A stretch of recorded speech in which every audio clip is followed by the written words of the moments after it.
നാളെ ലോകത്തിന്റെ കണ്ണുകൾ അത് തെഹ്റാനിലേക്കാണ്. ഈ പറഞ്ഞതുപോലെ തന്നെ മറ്റൊരു പ്രധാനപ്പെട്ട അപ്ഡേറ്റ് വരുന്നത് നെതന്യാഹുവിന്റെ നേതൃത്വത്തിൽ യോഗം ചേരാൻ തീരുമാനിച്ചിരിക്കുന്നു എന്നുള്ളതാണ്. ഒരുപക്ഷെ ഈ യുദ്ധം ആരംഭിക്കുന്നത് ഏറ്റവും പ്രധാനപ്പെട്ട കാരണം അത് നെതന്യാഹുവിന്റെയും ഇസ്രായേലിന്റെയും സമ്മർദ്ദം അമേരിക്കയ്ക്ക് മുകളിൽ ഉണ്ടായിരുന്നു. അത് തന്നെയാണ് നമ്മൾ ഈ വെടിനിർത്തൽ കരാറിന്റെ ഓരോ ഘട്ടങ്ങളിലും കണ്ടിരുന്നത്.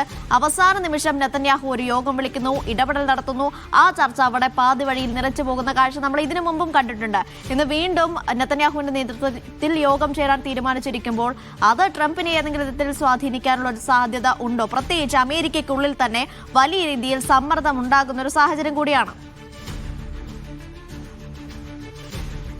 അനീഷ, തീർച്ചയായിട്ടും ഈ ആശങ്ക പൊതുവെ തന്നെ എല്ലാ രാജ്യങ്ങളും പങ്കുവെക്കുന്ന ഒരു അടിസ്ഥാനപരമായിട്ടുള്ള യാഥാർത്ഥ്യവുമായി ചേർന്ന് നിൽക്കുന്ന ഒരു ആശങ്ക തന്നെയാണ്. കാരണം കഴിഞ്ഞ ചൊവ്വാഴ്ച ഇറാനുമേൽ ആക്രമണം പുനരാരംഭിക്കാൻ തീരുമാനിച്ചിരുന്ന ഘട്ടത്തിൽ ഗൾഫ് രാജ്യങ്ങളുടെ, പ്രത്യേകിച്ച് UAE, സൗദി അറേബ്യ, ഖത്തർ ഉൾപ്പെടെയുള്ള രാജ്യങ്ങളുടെ ഭരണാധികാരികളുടെ അഭ്യർത്ഥന മാനിച്ചുകൊണ്ടാണ് താൻ അത് നിർത്തിവെക്കാൻ തീരുമാനിച്ചത് എന്ന് ട്രംപ് തന്നെ അറിയിച്ചിരുന്നു. പക്ഷേ ഇതുമായി ബന്ധപ്പെട്ട് നെതന്യാഹുവും ട്രംപും തമ്മിൽ നടന്ന ടെലിഫോൺ സംഭാഷണത്തിൽ വലിയ തോതിലുള്ള വിയോജിപ്പുകൾ ഇരു നേതാക്കൾക്കും ഇടയിൽ പ്രകടമായതായിട്ട് അമേരിക്കൻ മാധ്യമങ്ങൾ തന്നെ അന്ന് റിപ്പോർട്ട് ചെയ്തിരുന്നു. കാരണം ആക്രമണം എത്രയും പെട്ടെന്ന് പുനരാരംഭിക്കണം, അവിടെയുള്ള ഇറാനിലുള്ള വൈദ്യുത കേന്ദ്രങ്ങളും അതോടൊപ്പം തന്നെ ഊർജ്ജ കേന്ദ്രങ്ങളും തകർക്കണം, ബാലിസ്റ്റിക് മിസൈൽ കേന്ദ്രങ്ങൾ ഇനിയും നിരവധിയുണ്ട്, അതും തകർക്കണം എന്നതുൾപ്പെടെയുള്ള നിർദ്ദേശങ്ങളായിരുന്നു നെതന്യാഹു ട്രംപിന് മുമ്പാകെ വെച്ചത്. പക്ഷേ നയതന്ത്ര പ്രശ്നപരിഹാരത്തിന് ഒരു ചാൻസ് തനിക്ക് നൽകിയേ മതിയാകൂ, അത്രയും സമ്മർദ്ദം താൻ നേരിടുന്നുണ്ട് എന്ന ഒരു പ്രതികരണമായിരുന്നു ട്രംപ് നടത്തിയതെന്ന് വിവിധ അമേരിക്കൻ മാധ്യമങ്ങൾ റിപ്പോർട്ട് ചെയ്ത സാഹചര്യമുണ്ടായിരുന്നു.